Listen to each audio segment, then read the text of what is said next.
தென்றலிலே மகிழ்ச்சியுடன் விண்ணதிலே பறக்கும் உந்தன் சேவர் கொடிய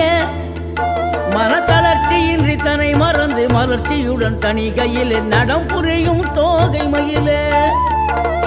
பன்னீரில் அபிஷேகம் நீரில் அலங்காரம் அதிரூபம் கொண்ட முருகன் நீ புரியாமல் அடியேனும் பிழை 100 செய்தாலும் பொறுத்தருளும் செல்வக்குமரன் பொய்யான மயிலேறும் காட்சி எழியாவும் ஒளி வீசும் தெய்வாம்சமே பொய்யான என் வாழ்க்கை புவி மீது நிலையாக அருள் செய்ய வர வேணுமே நீ அருள் செய்ய